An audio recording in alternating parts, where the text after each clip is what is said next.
YouTube channel Indiramma ఇల్లు website ఏదైతే ఉందో అదైతే కొత్త అప్డేట్తో అయితే ముందుకైతే వచ్చింది. ఇప్పుడు చాలా మంది ఇదివరకు ఇందిరమ్మ అప్లికేషన్ ఐడి సెర్చ్ చేయాలంటే mobile number, Aadhaar card, ration card అలాగే అప్లికేషన్ ఐడితో మాత్రమే మనమైతే 4 ఆప్షన్ల ద్వారా ఇందిరమ్మ ఇల్లుకు సంబంధించి మనం ఏ స్టాటస్లో ఉన్నాం, లేదంటే బిల్స్ కానీ మిగతా దేనికి సంబంధించిన విషయాలు కానీ మనం తెలుసుకునే ప్రయత్నం అయితే చేసాం.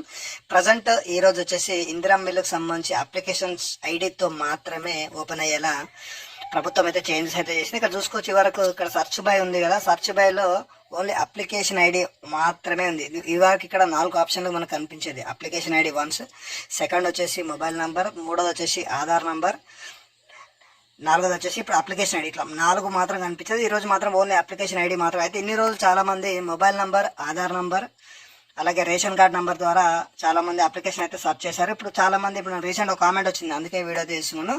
అన్న అప్లికేషన్ ఐడితో మాత్రమే సెర్చ్ అయితే ఆప్షన్ వస్తుంది, మరి మాకు అప్లికేషన్ ఐడి తెలియదు అని చెప్పేసి. అయితే మీరు ఒకసారి ఇదివరకు ఏమైనా అప్లికేషన్ ఐడి ఏమైనా మీరు స్క్రీన్ షాట్ తీసుకున్న ఆప్షన్ ఏమైనా అంటే ఇదివరకు తీసుకుని ఏదైనా ఉంటే మాత్రం దాని ద్వారా అయితే ఒకసారి మీరు అప్లికేషన్ ఐడి తెలుసుకోవచ్చు. అప్లికేషన్ ఐడి తెలుసుకోవాలి ఏం లేదు, నేను కొడుతున్నా కదా, ఇట్లా కొన్ని డిజిట్స్ ఉంటాయి, తర్వాత స్లాష్ ఉండి తర్వాత మిగతా మళ్ళీ కొన్ని నెంబర్స్ అనేది ఉంటుంది అనమాట. మీకు అప్లికేషన్ ఐడి ఎక్కడ ఉంటుంది అనేది నీకు క్లియర్గా చూపెడతాను.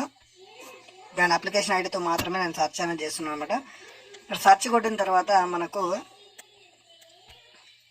మళ్ళీ నెక్స్ట్ పేజ్ అనేది ఓపెన్ అవుతుంది. పేజ్లో మనకి ఇందిరమ్మ ఇల్లుకి సంబంధించి మన అప్లికేషన్ స్టాటస్ అలాగే పూర్తి వివరాలతో మనకు స్టాటస్ అయితే ఓపెన్ అవుతుంది కదా.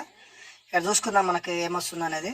ఇక్కడ చూసుకోవచ్చు మీరు క్లియర్గా pending for collector approval list అని, నిన్న దీనికి సంబంధించి కూడా ఒక వీడియో చేసాం. ఇక్కడ చూసుకోవచ్చు, ఇప్పుడు మనము ఎంటర్ చేసింది వచ్చేసి ఈ అప్లికేషన్ ఐడి అనమాట. ఇక్కడ మీరు చూసుకోవచ్చు, ఇలాంటి స్క్రీన్ షాట్ ఎప్పుడైనా మీరు తీసుకొని ఉంటే మాత్రం మీకు ఆల్రెడీ ఇక్కడ చూసుకోవచ్చు మీరు అప్లికేషన్ ఐడి ఫస్ట్లోనే ఉంటుందన్నమాట. క్లియర్గా చూసుకోవచ్చు. మొత్తం మనం ఇదివరకు ఇట్లాంటి స్క్రీన్ షాట్ మీరు తీసుకొని ఉంటే మాత్రం ఇందులో లెఫ్ట్ సైడ్ టాప్లో ఉంది కదా అప్లికేషన్ నెంబర్ అని చెప్పేసి, ఇప్పుడు ఏదైతే ఇక్కడ మీకు చూస్తున్నారో ఇదే అప్లికేషన్ నెంబర్ అనమాట.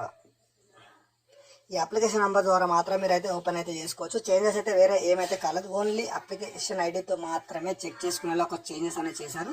మరి ఇంకేమైనా అప్డేట్ మనకు వస్తుందా ఏంటి అనేది మనం మరొక వీడియోలో చెప్పే ప్రయత్నం చేద్దాం. దానికి సంబంధించి thank you for watching our YouTube channel.